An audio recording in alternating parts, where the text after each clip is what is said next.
Okay, the court is on the record in State of Ohio versus Dale Lee Green, case number 25 TRC 40. This case is set today for a final revocation hearing. A probation violation complaint was filed against Mr. Green on March 13th, 2026. Mr. Green appeared before this court at a preliminary revocation hearing with his counsel, Tom Simon, and at which time he waived the reading of the complaint. Actually, there are two complaints, one on March 9th and another on March 13th. He waived the reading of his rights and complaints and stipulated a finding of probable cause and entered not guilty pleas. A bond was set, and today we're scheduled for a final revocation hearing. Tom Simon, Mr. Green's attorney, filed a request yesterday for indicating that he had an illness that prevented him from personally being present. So I am allowing Mr. Simon to appear at this hearing by way of telephone. So Mr. Simon is present by telephone. Mr. Green is present in the courtroom along with Law Director John Lewis and Probation Officer Sean Benoit. You've been able to hear everything okay, Mr. Simon? I have, sir. Thank you. Okay. Mr. Lewis, can you advise, please? Yes, Your Honor. So the offer that's been discussed here, we discussed it with Mr. Simon on the phone prior to going on the record, would be to admit the violations in the state of Ohio, then recommending a term of a five-day jail term.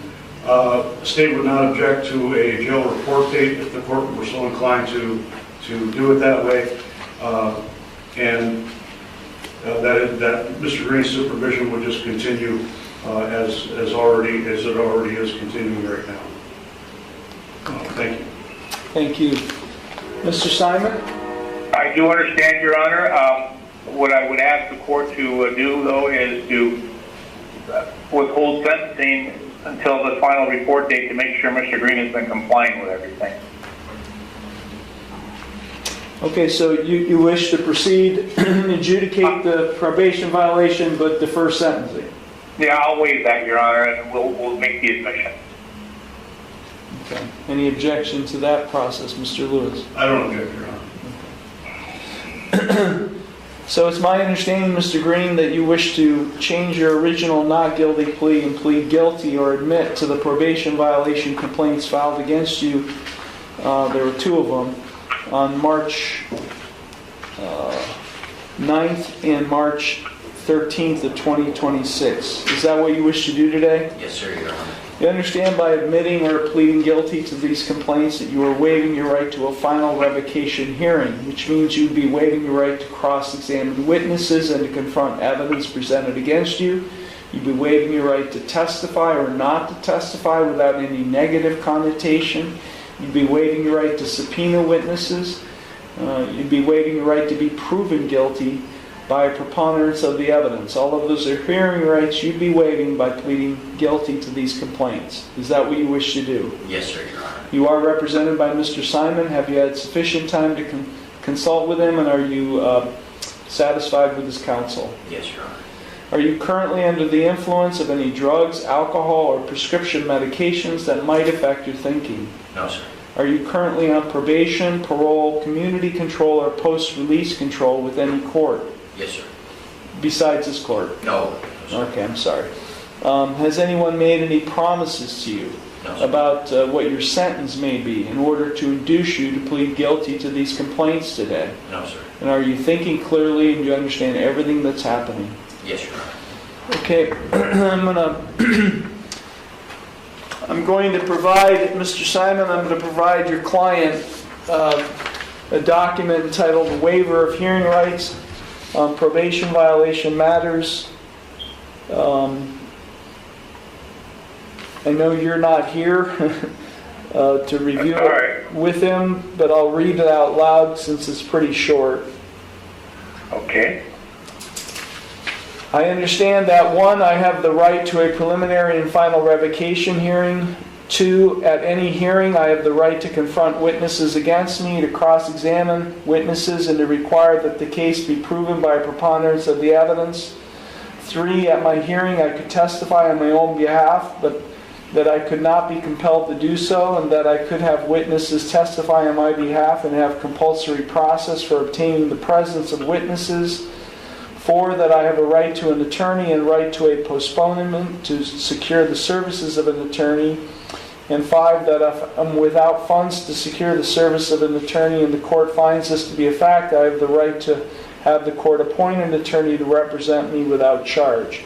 I hereby waive these rights and submit the matter to the court. I will provide this document to Mr. Green. If you advise him to sign it, he will sign it and date it at the bottom. Gail, you go ahead and sign it and date it at the bottom.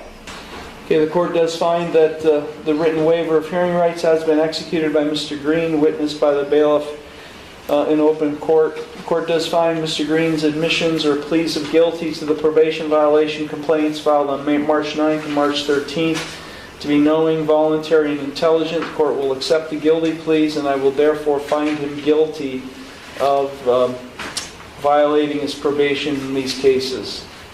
I will, at the request of the defense, defer sentencing to a later date. I'll say roughly 30 days. Bond, as previously set at the last hearing, in the amount of, I think it's $5,000.